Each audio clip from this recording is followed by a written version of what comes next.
6ই জানুয়ারি উমরাংশুর ৩ কলো এলাকায় red hole mining এর প্রায় ২০ জন শ্রমিক যেভাবে নিখোঁজ হয়েছে ৪ দিনের মাথায় এখনো পর্যন্ত তাদের উদ্ধার করা সম্ভব হয়নি।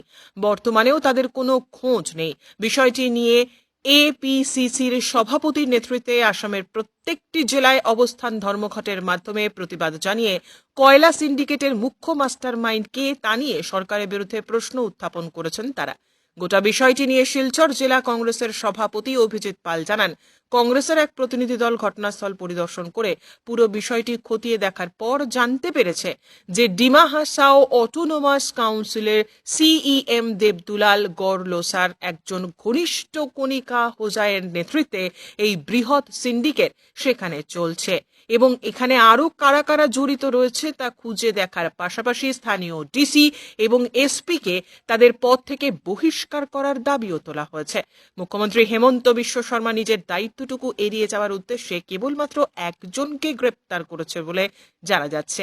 উমরাংচুং কাণ্ডে সিবিআই তদন্তের দাবি জানিয়ে ঘটনার মূল অভিযুক্তকে গ্রেপ্তার করে এই মাইনিং এর পিছনে লুকিয়ে থাকার রহস্য প্রকাশ্যে এনে দোষীদের বিরুদ্ধে কঠোর থেকে কঠোরতম ব্যবস্থা গ্রহণের আবেদন জানিয়ে দেশের প্রধানমন্ত্রী ও স্বরাষ্ট্রমন্ত্রীর হস্তক্ষেপ কামনা করেছেন তারা। Bureau report, CNN 24 news, Silchar.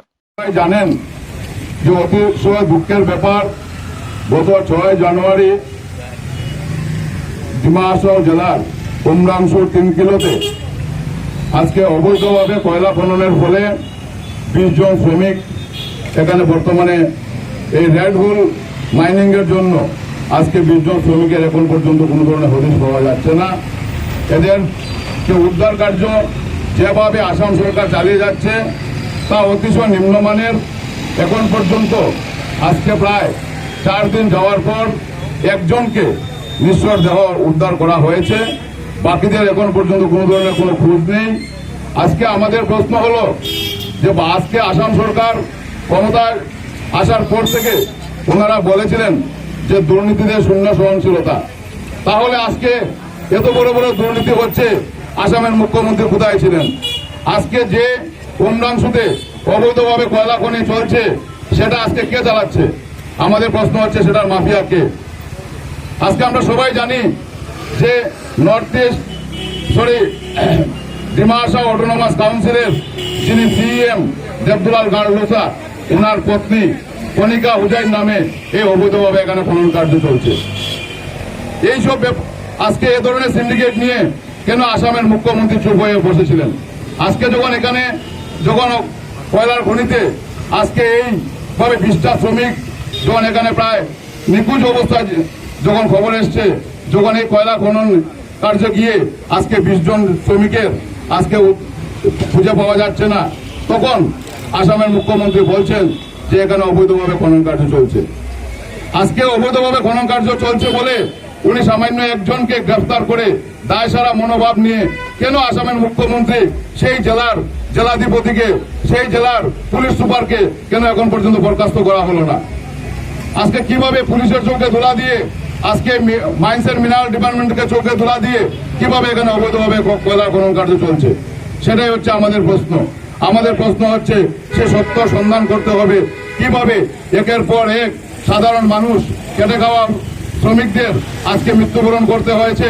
আজকে যেভাবে আমরা আজকে আসামে যেভাবে প্রত্যেকটা খাদ্যদ্রব্য থেকে শুরু করে প্রত্যেকটা জিনিসের উপর যেভাবে সিন্ডিকেট চলছে, আজকে আমরা আগে কখনো শুনিনি যে কয়লা সিন্ডিকেট, সুপারের সিন্ডিকেট, আজকে ডিমের সিন্ডিকেট, প্রত্যেকটা আলু পেঁয়াজের সিন্ডিকেট, যেভাবে প্রত্যেকটা জিনিসের উপর বর্তমান সরকার যেভাবে সিন্ডিকেটের মাধ্যমে কোটি কোটি টাকা লুণ্ঠন করে নিয়ে যাচ্ছে, সেই সিন্ডিকেটের আসল নায়ককে আমরা বলবো যে আসামের মুখ্যমন্ত্রী উনি সবকিছু জানেন, তাহলে এত বড় বড় সিন্ডিকেট চলে উনি জানেন না।